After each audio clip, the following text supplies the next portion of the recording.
Hello student, आज के इस वीडियो में हम पढ़ने वाले हैं क्लास 11th केमिस्ट्री। और केमिस्ट्री का हम पहला चैप्टर का एक इम्पॉर्टेंट टॉपिक पढ़ने वाले हैं जो है सार्थक अंक। सार्थक अंक क्या होते हैं, इसकी परिभाषा क्या होता है, एग्जाम्पल क्या होता है, डिटेल में एक्सप्लेन करेंगे। फिर हम जानेंगे सार्थक अंक प्राप्त करने के नियम। तो सार्थक अंक प्राप्त करने के क्या नियम है, इस पर भी हम डिस्कस करने वाले हैं। मैं आपको बता दूं कि ये जो टॉपिक है सार्थक अंक, ये क्लास 11th केमिस्ट्री में भी है और क्लास 11th फिजिक्स में भी है। मतलब फिजिक्स केमिस्ट्री दोनों में ये टॉपिक आपको पढ़ना है, दोनों सिलेबस में आपके है। तो हम सिलेबस के अकॉर्डिंग ही पढ़ेंगे। तो जितने भी स्टूडेंट सीरियस हैं वो वीडियो को अंत तक बने रहें, आसानी तरीके से उनको समझ में आएगा। चलिए स्टार्ट करते हैं, देख लेते हैं जी, ठीक है ना। चलिए, तो यहाँ पे हम पढ़ने वाले हैं सार्थक अंक। सबसे पहले हम जानेंगे सार्थक अंक। याद रखेंगे ये जो चैप्टर क्लास 11th का पहला चैप्टर है, इसका ये 8 लेक्चर है, 8वीं वीडियो है, ठीक है ना। इससे पहले 7 वीडियो हमने बना दिया है।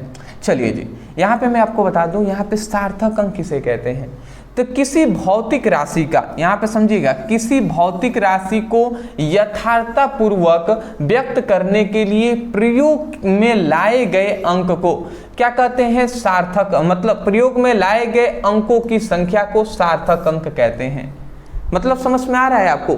कोई भी भौतिक राशि है उसको यथार्थपूर्वक, यथार्थ मतलब प्योरिटी, शुद्धता पूर्वक व्यक्त करने के लिए प्रयोग में लाए गए अंकों की संख्या को ही हम सार्थक अंक कहते हैं। जैसे एग्जाम्पल अगर मैं आपको दे दूं, तो जैसे एग्जाम्पल में अगर कोई लिख दिया है 314.5, ऐसे लिख दिया गया है। आपसे पूछा गया कि इसमें सार्थक अंकों की संख्या बताइए, तो आप क्या बताएंगे, 1 2 3 4। तो इसमें सार्थक अंकों की संख्या 4 हो जाएगी। यदि कोई आपसे पूछ दिया कि ये बताइए 3200 ये लिखा गया है, इसमें सार्थक अंकों की संख्या क्या होगा, तो आप क्या कहेंगे, 1 2। मतलब इसमें सार्थक अंकों की संख्या 2 है। अब आप सोच रहे होंगे कि सर इसमें 4 क्यों, इसमें 2 क्यों।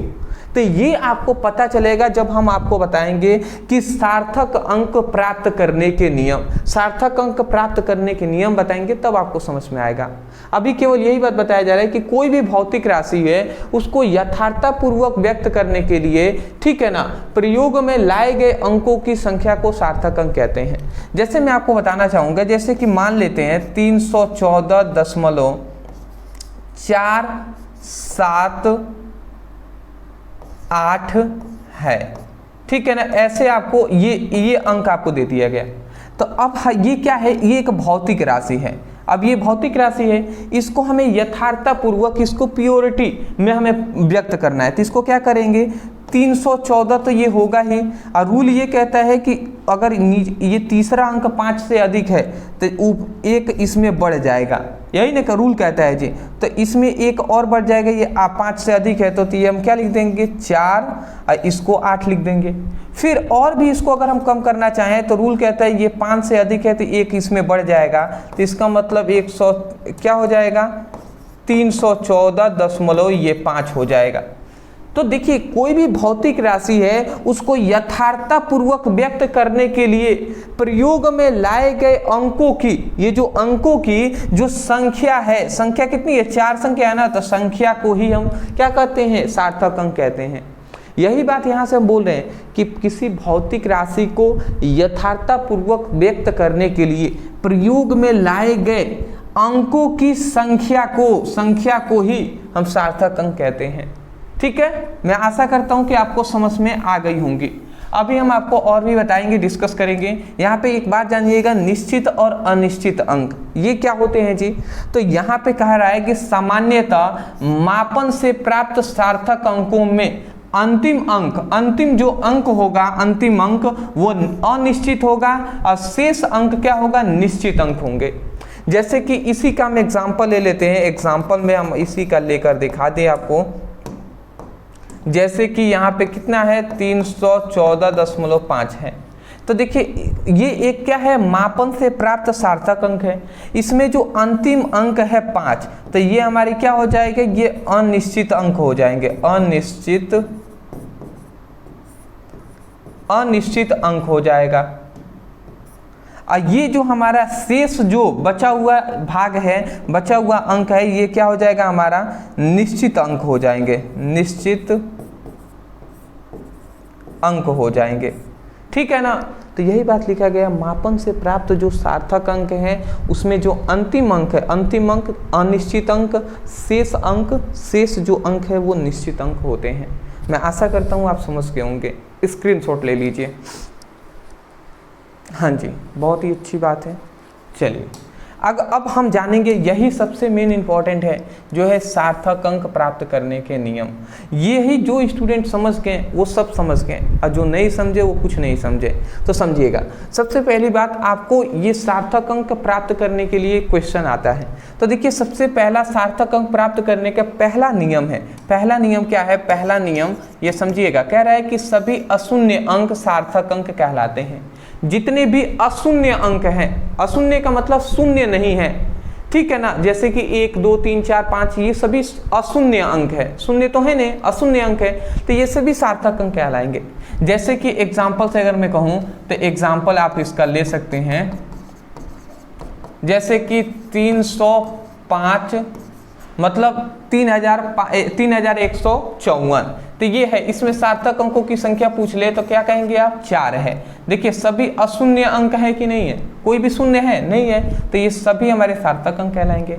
जैसे कि एग्जांपल में ये ऐसे दे दिया कि 315.4 दे दिया, तो सभी अशून्य अंक है, तो ये भी हमारे सार्थक अंकों की संख्या 4 हो जाएगी।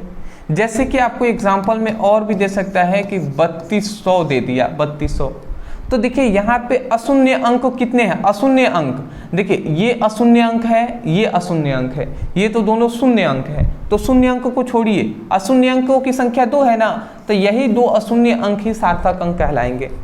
मतलब ऊपर वाले में सार्थक अंकों की संख्या 4 है, ऊपर वाले में 4 है, अगर 3200 में कोई पूछ दे सार्थक अंकों की संख्या तो आप कहेंगे 2 है, ठीक है ना, कहेंगे, ठीक है, ये रूल है, क्योंकि सभी अशून्य अंक सार्थक अंक कहलाते हैं। अभी आगे आपको कंफ्यूजन भी होगा, मैं आपको समझाऊंगा, ठीक है ना। जैसे कि अगर मान लेते हैं ऐसे लिख दिया कि 4000, ऐसे लिख दिया, इसमें सार्थक अंकों की संख्या पूछ दे तो आप क्या बताएंगे कि एक ही सार्थक अंकों की संख्या 1 है, ठीक है ना, क्योंकि अशून्य अंक 4 ही है, 1 मतलब अशून्य अंक 1 ही ना है, तो इसीलिए 1, समझ रहे हैं। चलिए दूसरा यहाँ पे कह रहा है सभी शून्य जो यहाँ पे लिखा गया है सभी शून्य जो 2 अशून्य अंकों के बीच में होते हैं उन्हें सार्थक अंक कहते हैं। सभी शून्य जो 2 अशून्य अंकों के बीच में होंगे सार्थक अंक कहलाएंगे।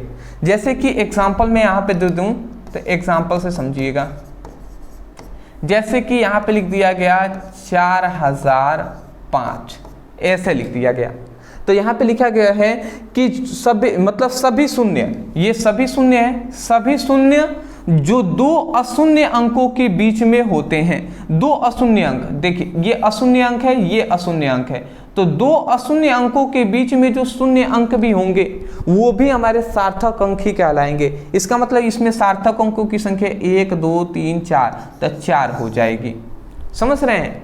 जैसे कि एग्जाम्पल से और मैं आपको दे दूं, जैसे कि 305 है, इसमें सार्थक अंकों की संख्या, तो 2 अशून्य अंक के बीच अगर शून्य आ गया तो इसमें सार्थक अंकों की संख्या 3 हो जाएगी, समझ रहे हैं। ठीक है जी, दूसरा रूल भी आपने समझ लिया, बहुत ही अच्छी बात है।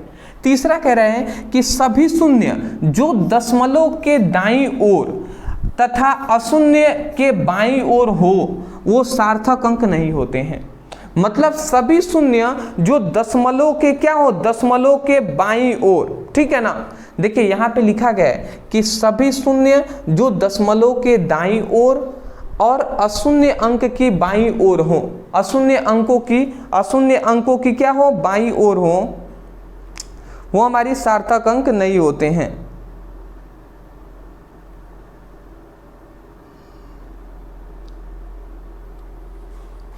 ठीक है, जैसे कि एग्जांपल में आपको इसका दे दूं, जैसे 0.0045, ये एक एग्जांपल है। देखिए यहाँ पे कह रहा है सभी शून्य जो दशमलव के दाईं ओर, ये दशमलव है और दशमलव के दाईं ओर ये हैं जी, तो सभी शून्य जो दशमलव के दाईं ओर तथा अशून्य के बाईं ओर हो। अशून्य क्या है, ये अशून्य अंक है, तो अशून्य के बाईं ओर इधर ही तो होगा, इधर तो भी इधर ही तो ये शून्य है ना, ये इधर ही सभी शून्य है ये तीनों। तो यही कह रहा है कि सभी शून्य जो दशमलव के बाईं ओर हो या अशून्य अंकों से दाईं ओर होंगे वो सार्थक अंक नहीं होते हैं, सार्थक अंक नहीं होते हैं। इसका मतलब ये सभी तीनों शून्य सार्थक अंक नहीं होंगे, इस मतलब सार्थक अंक की संख्या 2 हो जाएगी। समझ रहे हैं? जैसे कि आपको यहाँ पे लिख दे 0.035 ऐसे लिख दिया गया, तो यहाँ पे क्या है, यहाँ पे रूल ये कहेगा कि दशमलव के जो हमारे दशमलव के दाईं ओर जो शून्य अंक होंगे और अशून्य अंकों के जो बाईं ओर शून्य अंक होंगे ये हमारे सार्थक अंक नहीं होंगे। इसका मतलब सार्थक अंकों की संख्या इसमें भी 2 हो जाएगी। मैं आशा करता हूँ तीनों रूल समझ के होंगे। स्क्रीनशॉट इंपॉर्टेंट है सभी रूल, ठीक है। नेक्स्ट अगला हमारा आता है यहाँ पे सार्थक अंकों की संख्या में 3 हमने रूल समझ लिया। चौथा रूल पे हम आते हैं। चौथा हमारा रूल ये कहता है कि सभी शून्य जो अंतिम अशून्य अंक के दाईं ओर हो सार्थक अंक नहीं होते हैं। दूसरी तरफ सभी शून्य जो अंतिम अशून्य अंक के दाईं ओर हो सार्थक अंक होंगे यदि वो मापन में हो। ठीक है ना, ये हमसे कहा जा रहा है। जैसे कि एग्जाम्पल अगर मैं आपको दे दूं, जैसे कि अगर यहाँ पे लिख दिया है 3500, ठीक है ना, ध्यान से समझेंगे। यहाँ पे 3500 लिख दिया गया, तो कह रहे हैं सभी शून्य जो अंतिम अशून्य अंक के दाईं ओर हो सार्थक अंक नहीं होते हैं। देखिए सभी शून्य जो अंतिम अशून्य अंक के दाईं ओर हो, तो दाईं ओर यही ना है जी, तो दाईं ओर अगर होंगे तो वो सार्थक अंक नहीं होते हैं। सार्थक अंक नहीं होंगे इसका मतलब सार्थक अंक केवल 3 और 5 होंगे। सार्थक अंकों की संख्या इसमें 2 हो जाएगी। बिल्कुल सही बात है जी, ये बात हमने रूल नंबर 1 में भी जाना था। तो यही बात लिखा गया है, सभी शून्य जो अंतिम अशून्य अंक के दाईं ओर होती हैं वो सार्थक अंक नहीं होती हैं। इसका मतलब 2 होगा, ठीक है ना। उसके बाद इसी में कह रहा है कि दूसरी तरफ सभी शून्य जो अंतिम अशून्य अंक के दाईं ओर हो सार्थक अंक होंगे। कह रहा है, फिर से यही कह रहा है कि सभी शून्य अंक जो अंतिम अशून्य अंक के दाईं ओर हो वो सार्थक अंक होंगे। कब होंगे? यदि वे मापन में हो। यदि वे मापन में होने का मतलब क्या है, जैसे 3500 लिखा गया है, यदि वे मापन मतलब 3500 सेंटीमीटर हो गया तो ये अब मापन में हो गया 3500 सेंटीमीटर, तो अब ये हमारी चारों ये सार्थक अंकों की संख्या 4 हो जाएगी। समझ रहे हैं? जैसे कि एग्जाम्पल से अगर लिख दिया गया एग्जाम्पल में, जैसे एग्जाम्पल में आपको लिख दिया गया कि 450 ऐसे लिख दिया गया, इसमें सार्थक अंकों की संख्या क्या हो जाएगी? 2 ही होगा। परंतु यही अगर 450 ग्राम लिख दिया गया या किलोग्राम लिख दिया गया तो अब इसमें सार्थक अंकों की संख्या 3 हो जाएगी। तो यही कहा जा रहा है कि सभी शून्य अंक जो अशून्य अंक के दाईं ओर होंगी वो सार्थक अंक कहलाएंगे यदि वे मापन में होंगे। मापन मतलब उसमें मात्रक लगा होगा तब जाकर होंगे। समझ रहे हैं ना। चलिए अगला हमारा कह रहा है कि 10 के घातों को सार्थक अंक में शामिल नहीं होते हैं। 10 के घातों को सार्थक अंक में शामिल नहीं होते हैं, जैसे कि 3 × 10⁸ लिख दिया गया।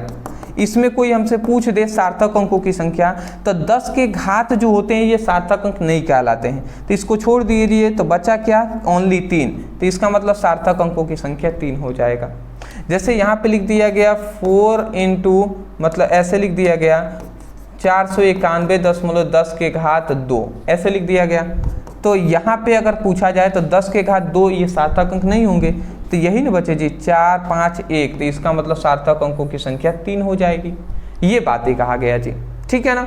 अगला हमारा कह रहा है मात्रक बदल जाने पर, मतलब मात्रक बदल जाने से सार्थक अंकों की संख्या में कोई प्रभाव नहीं पड़ता है। मतलब मात्रक यदि हम बदल भी देना तब भी सार्थक अंकों में कोई भी परिवर्तन नहीं होता है। जैसे कि एग्जाम्पल से मैं आपको बताऊं, जैसे कि 2 मीटर है, 2 मीटर है, तो 2 मीटर यहाँ पे लिखा गया, 2 मीटर नहीं, सपोज डेट ऐसे हम मान लेते हैं 20 मीटर लिखा गया है, 20 मीटर, ठीक है ना, 20 मीटर लिखा गया है तो सार्थक अंकों की संख्या क्या हो जाएगी, 2 हो जाएगा। बिल्कुल सही कह रहे हैं, क्योंकि मात्रक लग गया है तो ये 0 भी सार्थक अंक कहलाएंगे। परंतु अगर हम इसका मात्रक चेंज कर देते हैं, मात्रक चेंज करने का मतलब कि 20 को अगर हम सेंटीमीटर में अगर करें तो सेंटीमीटर में 2000 हो जाएगा, 2000 हो जाएगा कि नहीं। तो अगर 20 मीटर को सेंटीमीटर में चेंज हमने कर दिया तो 2000 सेंटीमीटर हो गया। तो अब भी इसमें सार्थक अंकों की संख्या 2 ही होगा। क्यों? क्योंकि मात्रक बदल जाने पर सार्थक अंकों की संख्या में कोई प्रभाव नहीं पड़ेगा। जैसे कि ये सेंटीमीटर में है, अगर हम इसको चाहें तो इसको हम मिलीमीटर में भी चेंज कर सकते हैं, तो ये क्या हो जाएगा, 20,000 हो जाएगा मिलीमीटर। तब भी इसमें 20,000 भी हो गया ना, तब भी इसमें सार्थक अंकों की संख्या 2 ही होगा। ठीक है ना, 2 ही होगा जी, क्योंकि मात्रक में हमने बदल दिया है ना, उससे सार्थक अंकों की संख्या में कोई भी प्रभाव नहीं पड़ता है।